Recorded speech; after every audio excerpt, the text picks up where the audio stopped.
is like a mother to so many. She gave birth to the media access. She's a producer, a director, an author. She's done children's programming, sitcoms, series, after-school specials. She is a trailblazer. It's Fern Field. Hello, Fern. Hi, David. You're so sweet. You're very, very sweet. Oh, well, you know, you're amazing and wonderful, and thank you for you. Well, the funny thing is, when I used to, people used to ask me about my television career, and I used to say, I've done everything there is to do except a game show. And then a couple of years ago for the CSUSB Palm Desert campus, I created a game show, the Coachella Valley Grammar Bee. Ah!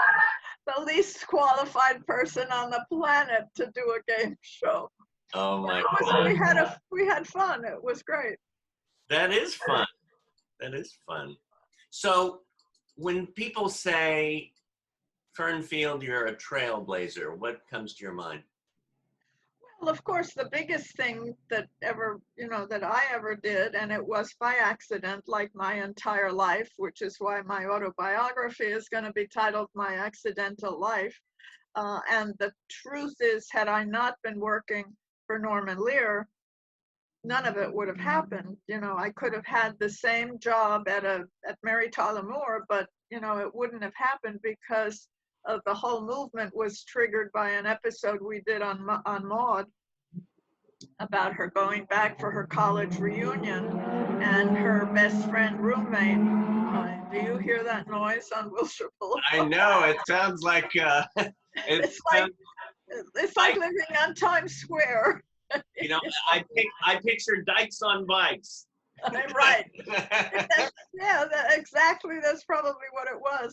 But anyway, this episode on Maude, with her roommate, played by Nanette Fabre, came back, and she was had a stroke and was in a wheelchair and everything. And the reaction to that is what started the whole ball rolling. So had I not been present there and then, none of it would have happened. And of course, working for Norman Lear, every door was open. So by accident, we got involved and produced this short that was nominated for an Oscar, titled A Different Approach. Yes. Which was really groundbreaking, and that gave birth to the Media Access Awards and everything else. And that was more than 40 years ago. So. Well, tell me, so A Different Approach was first, and that was what, 1978? Yeah. We were nominated for the best short in 1978, and again, that happened by accident.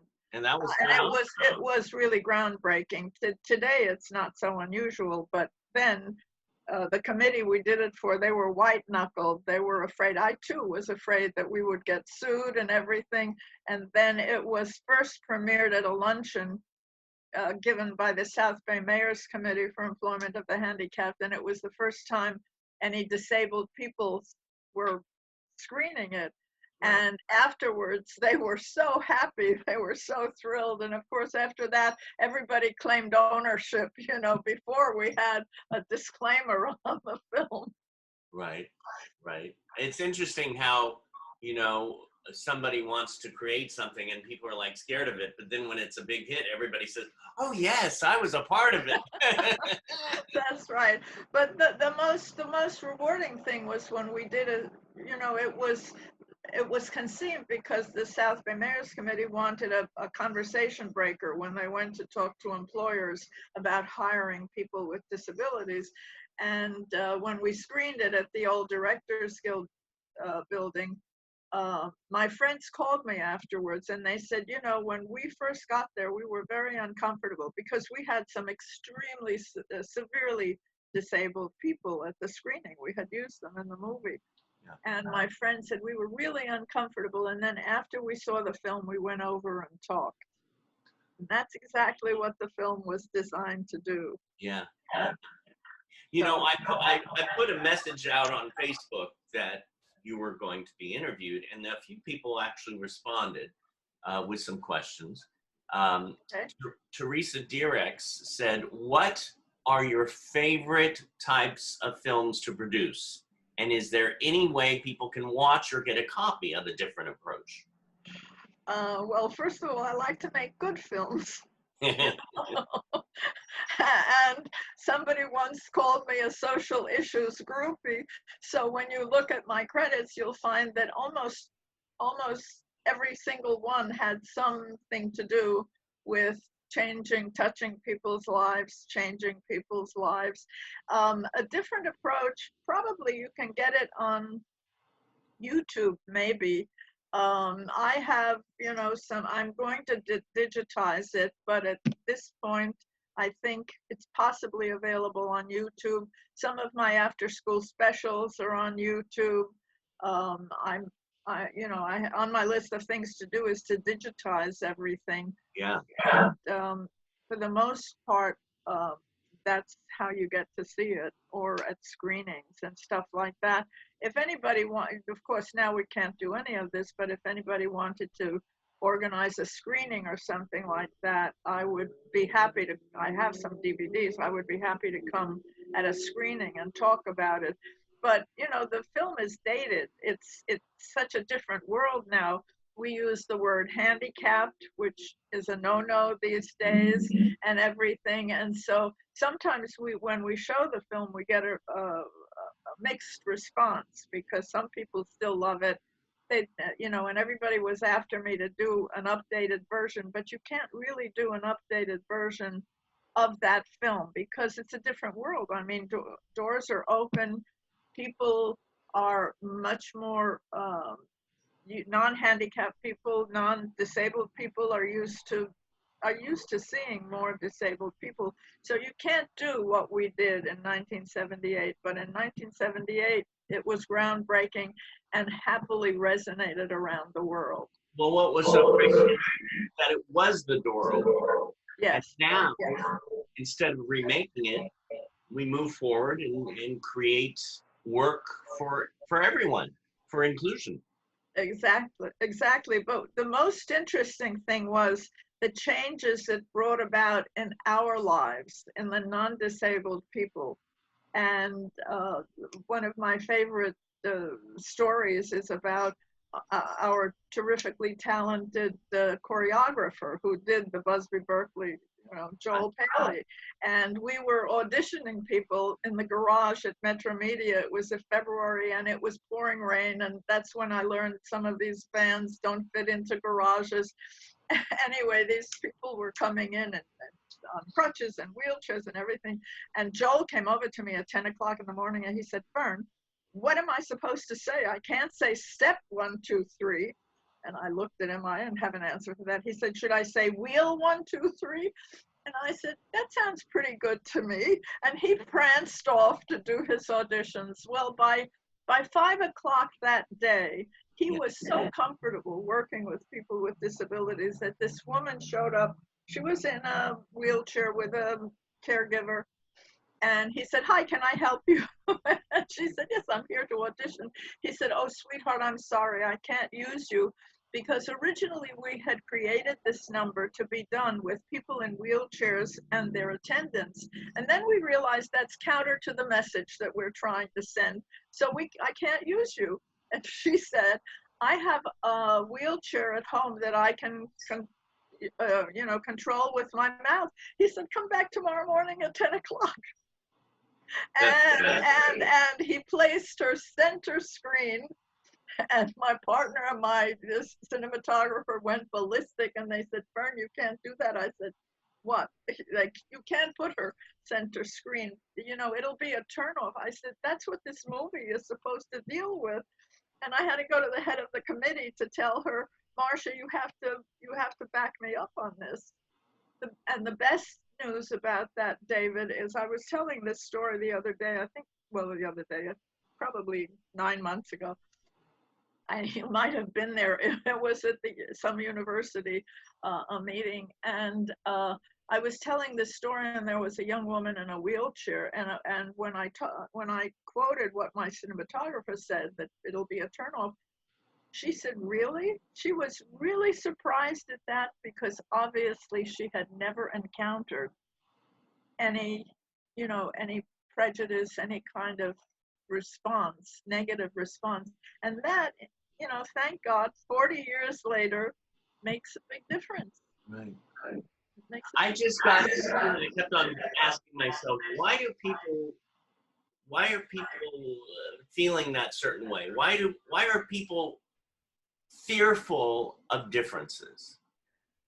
Well, it's differences, and it's also, I mean, in a disability, it's something you're afraid. You're afraid that it will, that's one of the things. That's one of the points that the Maud episode made. At the end of the episode, Nanette Fabre confronts Maud, because Maud has been avoiding her for the whole episode, and she said, "Maud, I know what's happening. You're scared stiff of me. I scare the daylights out of you." And B. Arthur Maud says, "You're right. I am. I'm scared to death." And they sat down and they talked. And Jerry Jewell came to me once after she was cast on The Facts of Life, and she said one of the most hurtful things for her was that children were afraid of her. And after she appeared on The Facts of Life, she said, "Kids come over to me on the street and in shopping malls, and we sit and we talk." And that's the power of the media. It's amazing. Yeah. It's amazing, and it's amazing what you do. It's how you take that little step, you plant the seed, you strike the match. What is your biggest joy in life? Well, it's, given what the world is today, it's hard to have joy in life.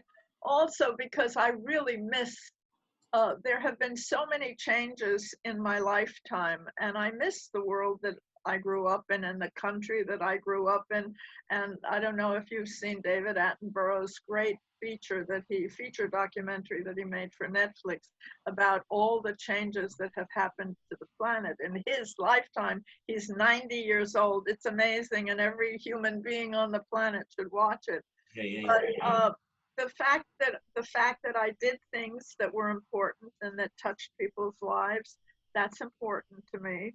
And I get pleasure from writing, from my books and stuff like that, and from relationships. But today, in this world, there are letters to my husband. It's helping people to this day survive the loss of a loved one, because so many of us today have lost people, and we didn't have an opportunity to say goodbye because we were separated. So that book deals with that, because my husband died unexpectedly in the middle of the night, and I'm making copies of the book available to anybody who wants it. They just have to send me an email, because it's very helpful still to this day. Yeah, it's definitely a healing and helpful book. And that's, I mean, like you said, it's a joy of writing, it's a joy of relationships, and that's all encompassing. One of the shows that you produced that I remember growing up watching was The Wave. The Wave, yeah.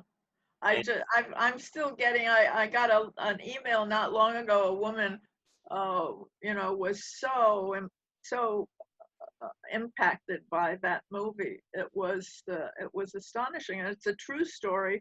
And in reality, it all took place in a week. I think we spread it out because we felt nobody would believe it. But Ron Jones is an extraordinary human being. Yeah. And, I did a couple of his movies, and one of them was about the first basketball team up north.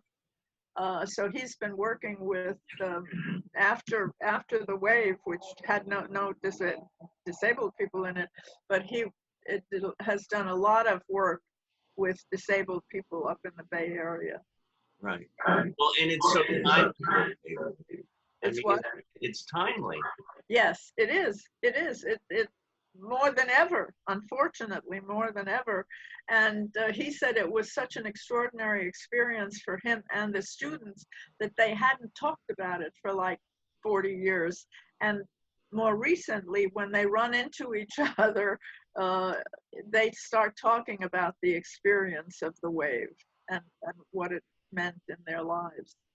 What was the log line for the wave?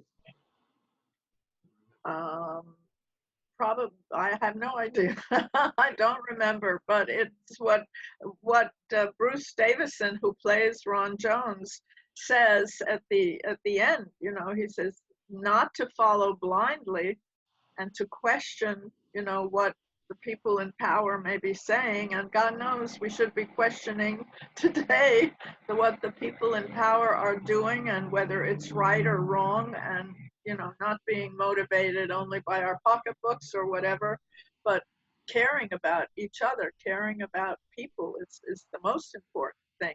And if we don't start caring about the human beings and the planet, we won't be here much longer. So true.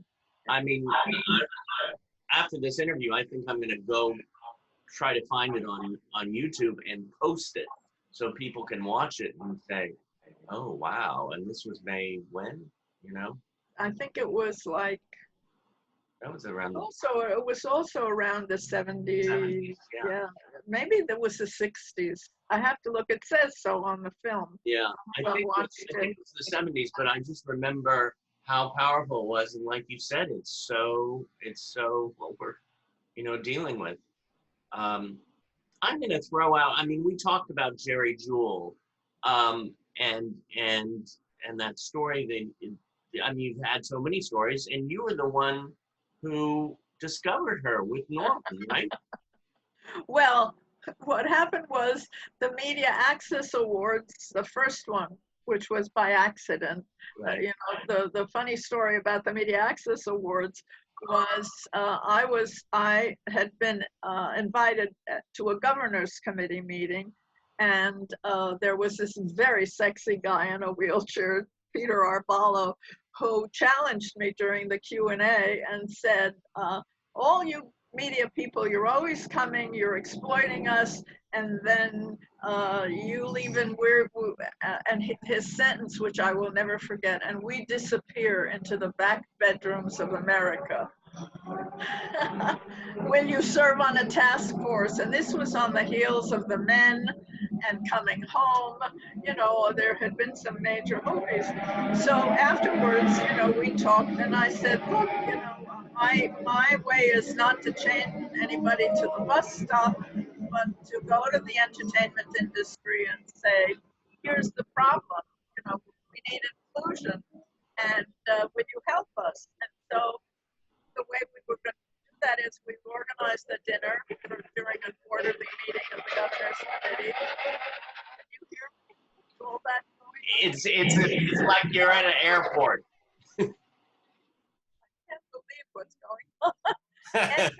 Anyway, so we decided we would do a panel discussion, and I was invited the casting directors of The Men and whatever, and I was walking down the hall to Norman Lear's office to invite him to the Media Access Awards, because he had dealt with disabilities in about all his shows, you know, episodes. And I ran into Barbara Brogliotti, who was head of his PR, and I said, oh, Barbara, I'm just going to invite Norman to a dinner of the governor's committee. And she said, oh, are you giving him an award?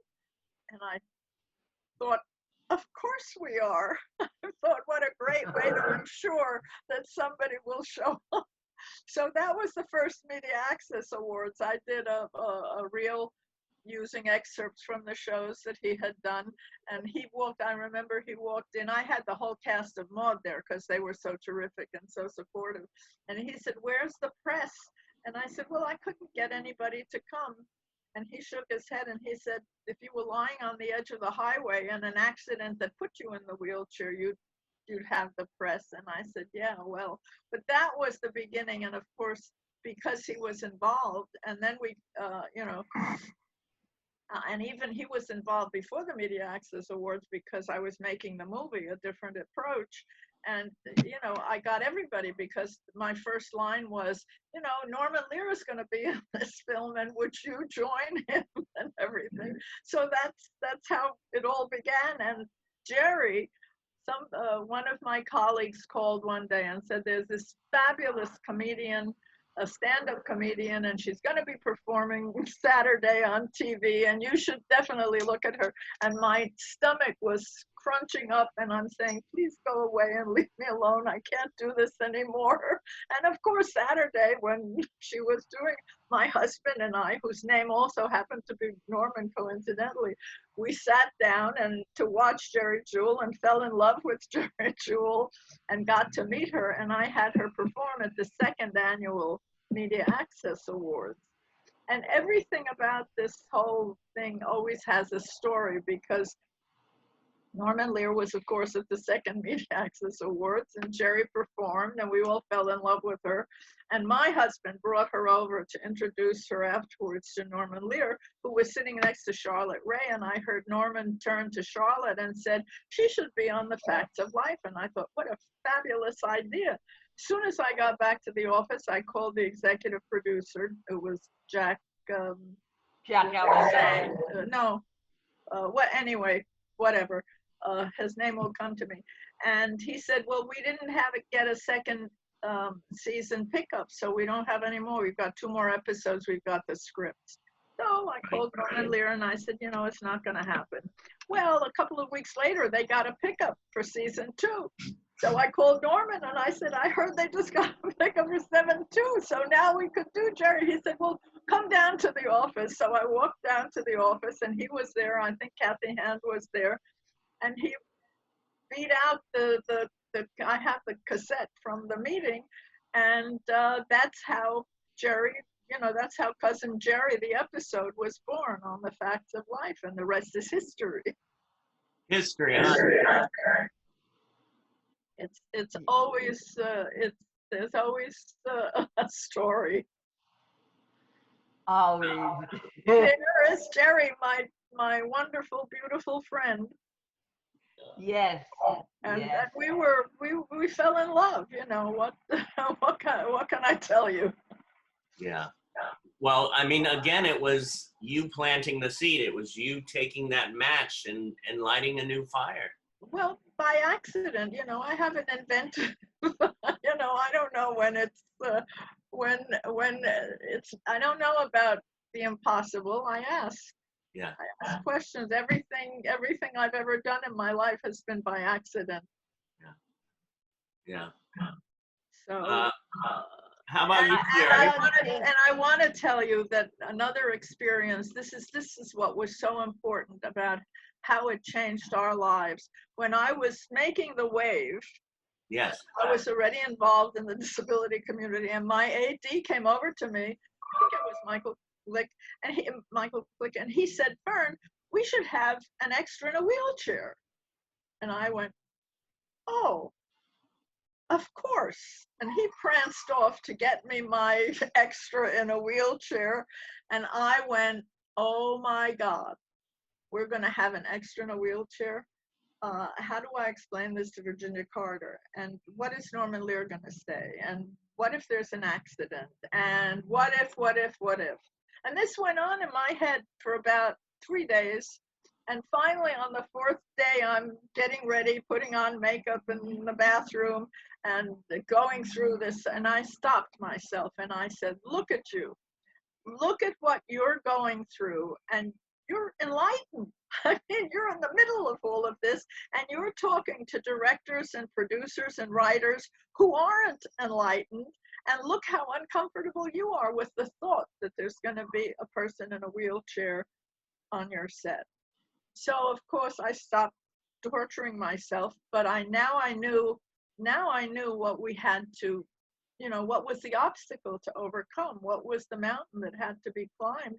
And I had a better understanding when we were talking to people of what it's about. And I was very fortunate to meet and become involved in people that were incredible.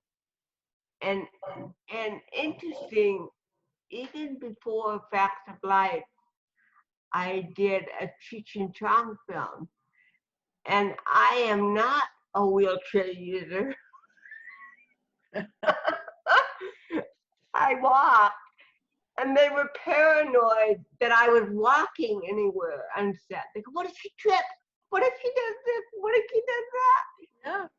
So they wouldn't let me walk anywhere. If I had to go to the restroom, excuse me, I need an electric cart. I need to go to the restroom. So it's like everybody else's fear is far more dramatic and unreal than the person who actually has to deal with the real thing in life. Well, tell that wonderful story about what happened to you on the set, on the studio lot, when they wouldn't let you walk wherever you had to walk. They insisted. Well, one morning I showed up on Sunset Boulevard. My call was at 4:30 a.m. I was exhausted, and I was not allowed to walk from the parking lot up the hill to the set, because again, that involved walking. So they tried to get me a cart. They couldn't find one. None was available. And this truck came around the corner, and they hailed them down, and they said, hey, you going up to the set?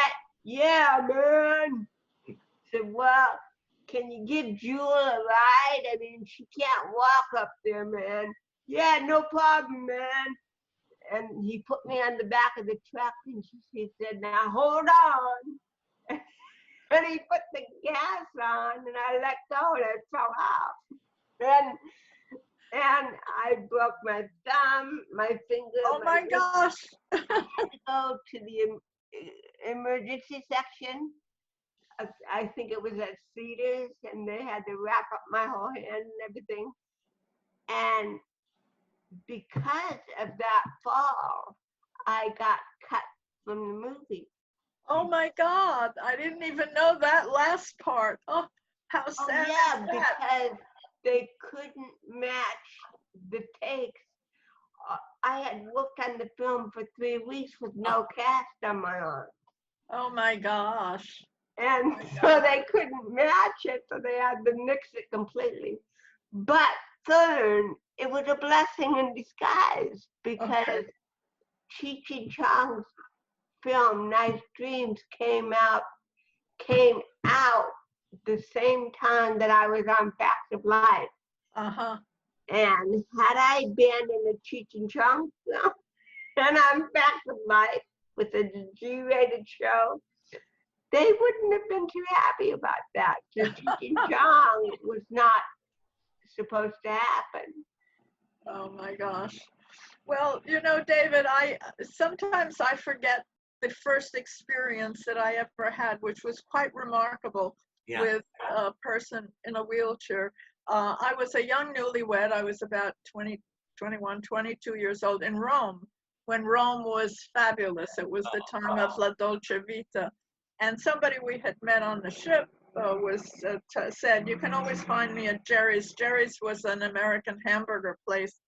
And on our first night in Rome, we went down there, and there was nobody left. It was after midnight. And there were these three guys. There was Aldo, the Italian playboy we had met on the ship, Jerry from Toyd Avenue and Toity-Toyd Street in Brooklyn, who was the owner of the restaurant, and Tom Harvey, who I didn't realize was a legless veteran. And we were chatting, etc. And at a certain point, Aldo says, oh my God, we're going to miss the late show at the Jicky Club. Let's go. So now I see that this legless Aldo, who's a black belt, stocky guy, takes Tom on his shoulders. We go up the stairs because the restaurant was down the stairs. Tom and Jerry go and hit their car.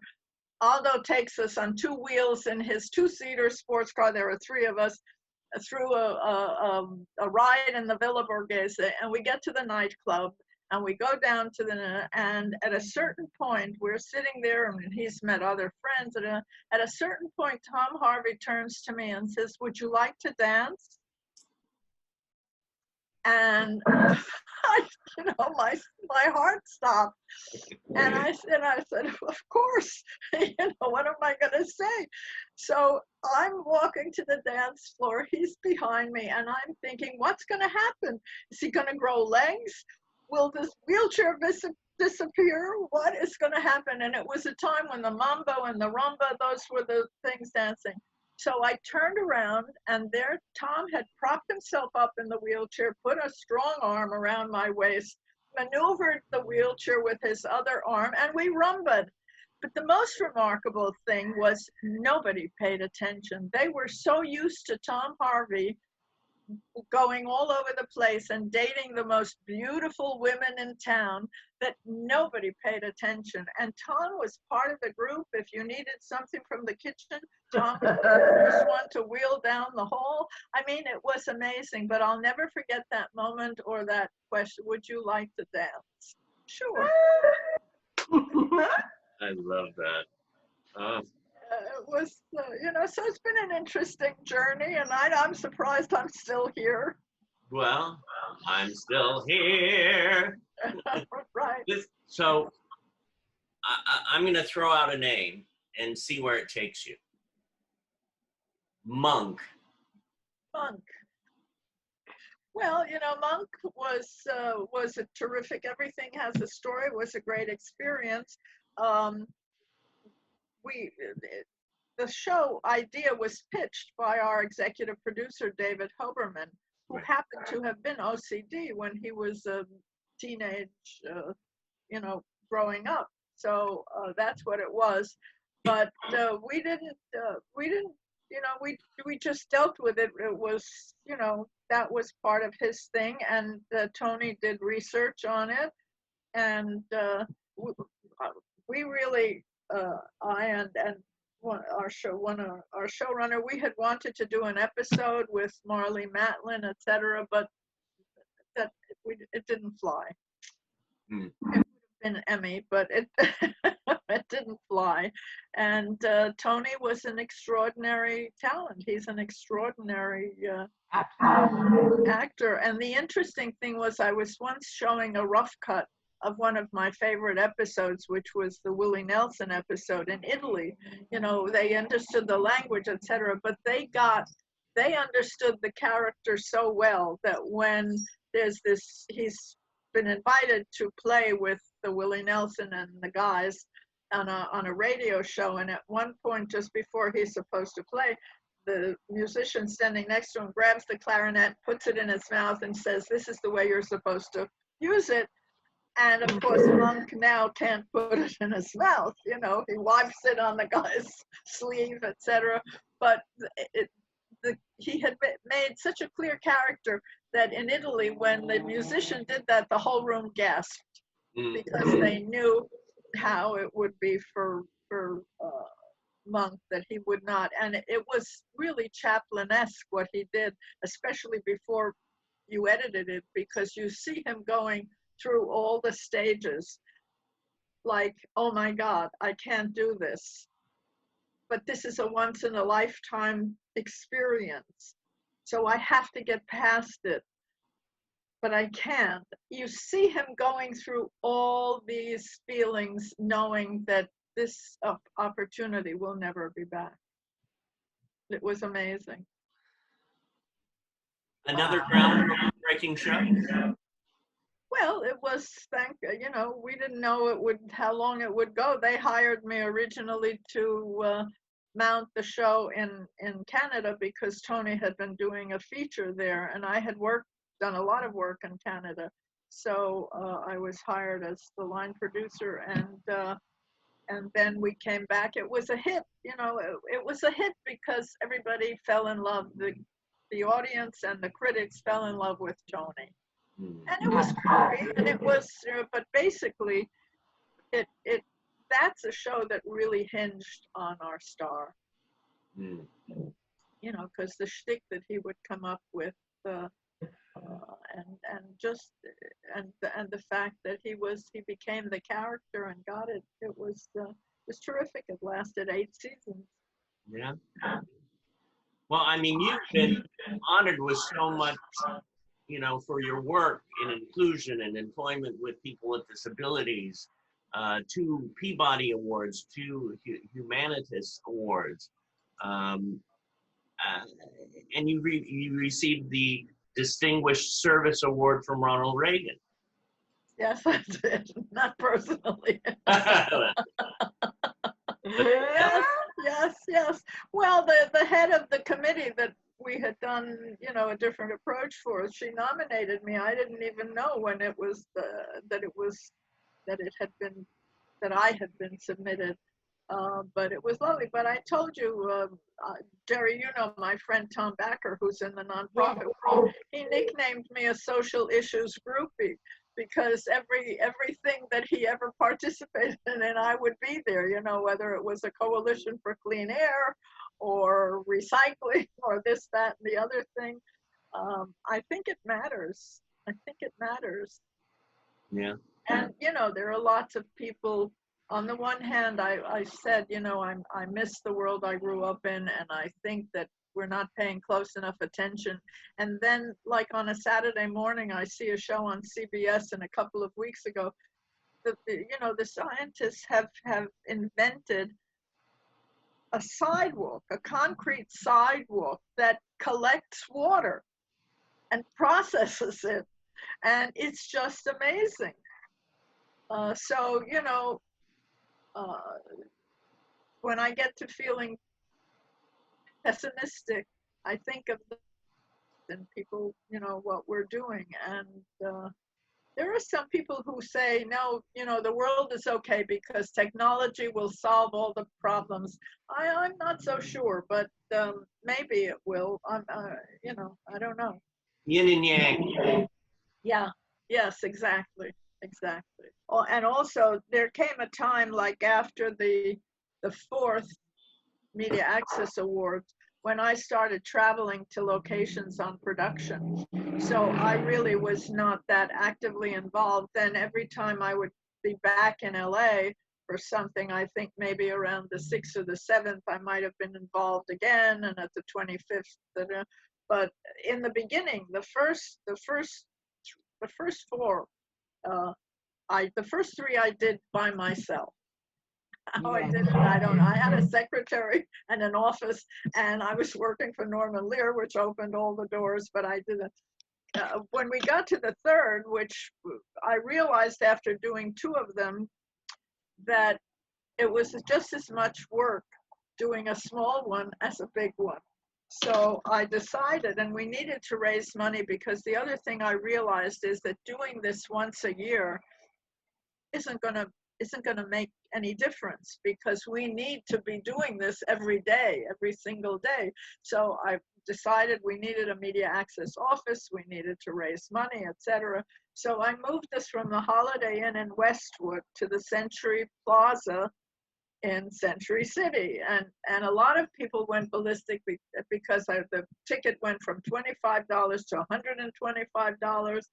And the word was, but the disabled people, you know, won't be able to afford it. And I said, but we're not really talking to the disabled people. We're talking to the non-disabled people about opening the doors and inclusion and employment and everything. And we need to raise money. So anyway, we did that. But the 3rd annual Media Access Awards was so incredible because there was so much love in the room. And so many people showed up at the last minute that we actually made money. I think that was the only time in the history until now Easter Seals is involved. But that year, we raised money. We netted $80,000. And that's when they realized, and I, of course, didn't know anything about this. I didn't know what a 501c3 was. I didn't know anything. And the Governor's Committee and the South Bay Mayor's Committee, they realized they were not allowed to raise money. So that's when the Governor's Committee said the Friends of the Governor's Committee, a 501c3. So that's what's happened with, you know, that. And the other good thing that happened was after I made a different approach where nobody got paid, you know, because we had received a grant. The South Bay Mayor's Committee had received a grant. We'd asked for $50,000. We got $40,000. Of course, it cost more than that to make. But what happened was, first of all, they got the money because their treasurer was, like a bulldog with a bone. The government never gives money in advance. But the South Bay Mayor's Committee didn't have a dollar a quarter, and we needed money to make the movie. So he badgered them long enough to where the government gave him the money in advance. So that's when we started to produce the film. But very, very few people got paid, maybe some post-production people. Afterwards, at a certain point when it was so successful and started to win awards, Disney called me and wanted to distribute the film. And they would give us 20% of 80%. And I thought, well, but how can I give this to a commercial distributor when nobody got paid? I didn't think that was a good idea. So I decided, for the wrong reason, not to give it to Disney. And the committee, the South Bay Mayor's Committee, started to distribute it on its own to corporations, and it word of mouth. And the South Bay Mayor's Committee made like $500,000, and we were able to recycle that money into the community. So we did scholarships, we did ramps in cars, we bought vans, we did all this work that, had I not been stupid and turned down a good distribution, we wouldn't have been able to do it. But it was so great what we did. All the scholarships and everything came from that. Yeah. I was lucky. What would you tell, I mean, we have over 100 students watching today, and from Performing Arts Studio West and Meet the Biz and the YouTube world. What would you tell students who wanted to get into producing and creating their own material, and how to go about it? Well, first of all, it is a very different world than when I was doing it. There are many more buyers, there are many more suppliers, and the doors are open. I talk to people at the Media Access Awards and stuff like that. And it's hard for me to give advice, because in my world, there were, how shall I say it? There were parameters. There was some things that you did and some things that you didn't do. Now it's more of a free-for-all. Almost anything goes. I used to tell, what? Whatever sticks. Yes. And when I used to teach, I used to say, a script needs a beginning, a middle, and an end. Well, that's no longer true, because a lot of things that are out there don't have a beginning, a middle, and an end. And so I say to some of my contemporaries who go off and they're consultants, I say, what do you tell them? You can't, what is there to say? Because today, if you shoot a film with your iPhone and it goes viral, people will come to you with money and distribution offers and stuff like that. A lot of things, and a lot of talent comes out of that.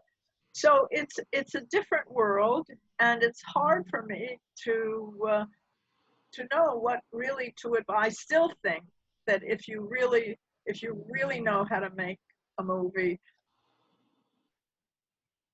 they live on, and there are standards.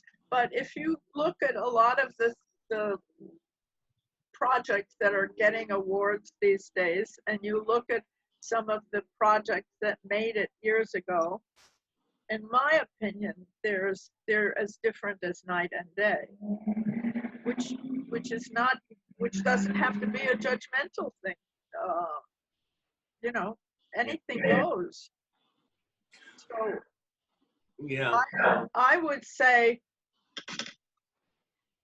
first of all, I think that material needs to be honest, and it needs to have some universal appeal.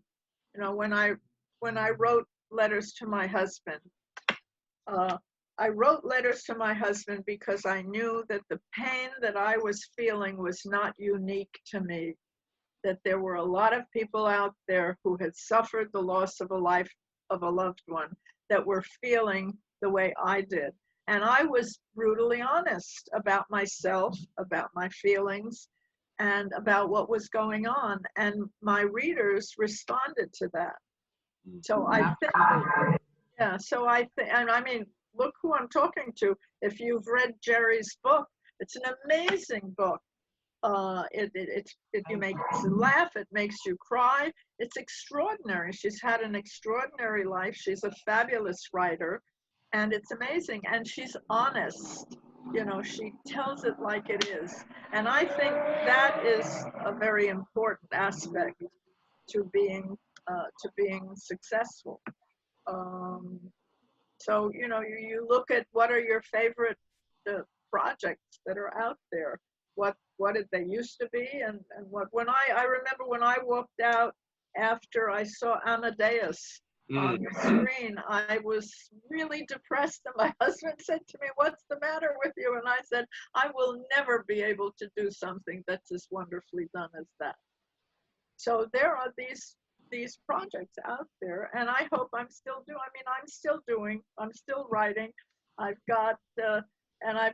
able to express some of my feelings about human nature through my cat, which I had many years ago. So I've got the Destiny trilogy, and book 2 is about to come out, and Destiny's Children, and it's got great observations about how we humans, you know, deal with it, and how often she had to look at me with her look, "Are you really going to do that?" Or another look was, "Why are we here?" So, you know, and then Jerry's a cat person, and Jerry coined the word meowmore. So my Destiny trilogy is a meowmore. That was brilliant idea. My kitty. Yeah. So I do have to say that in a way it's full circle, because in 2017, you were awarded at the Media Access Award the Norman Lear Jerry Jewell Lifetime Achievement Award. Yeah. That was amazing. That was very special. I was especially thrilled because Michael Keaton came.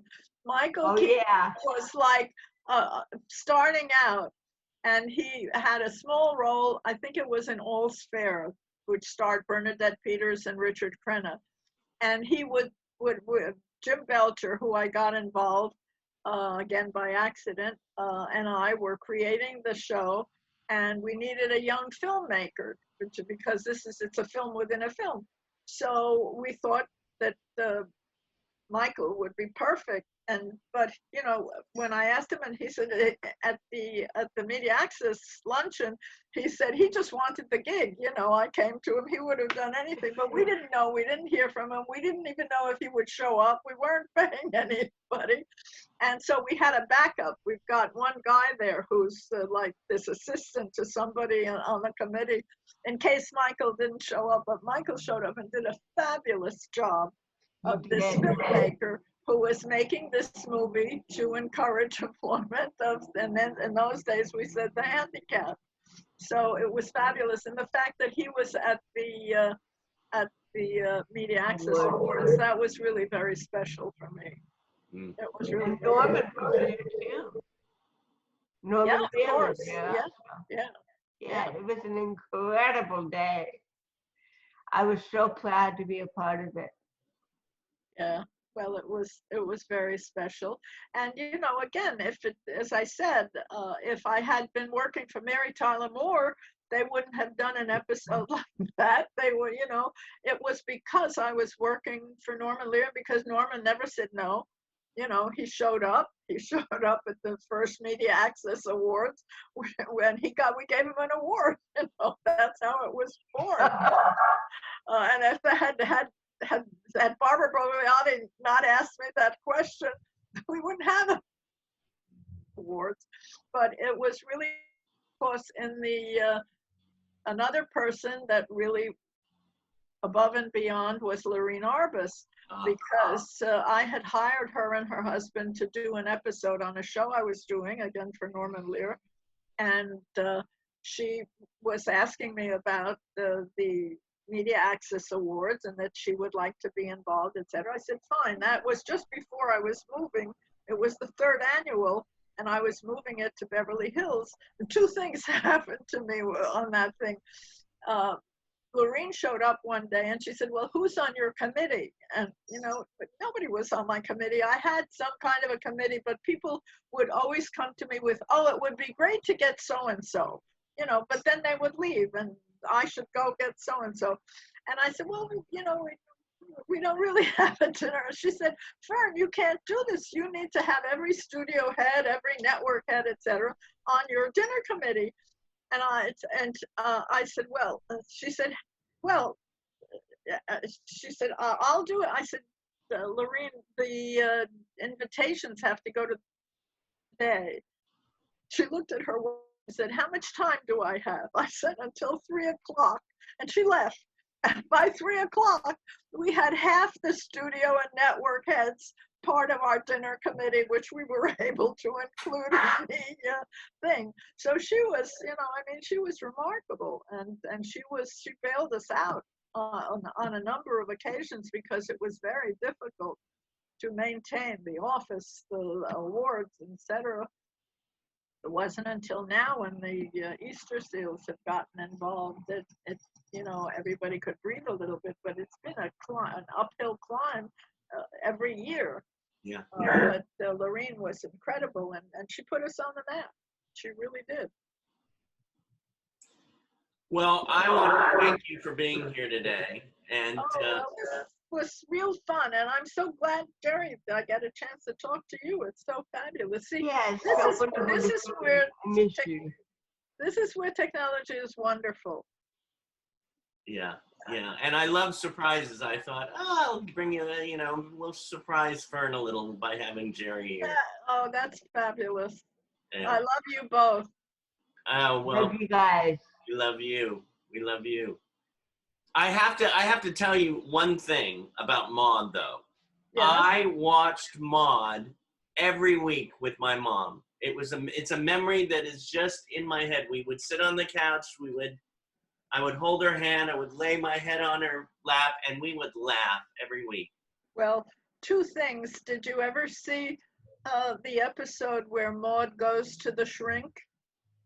Probably, because I used to go to the shrink, and I still do.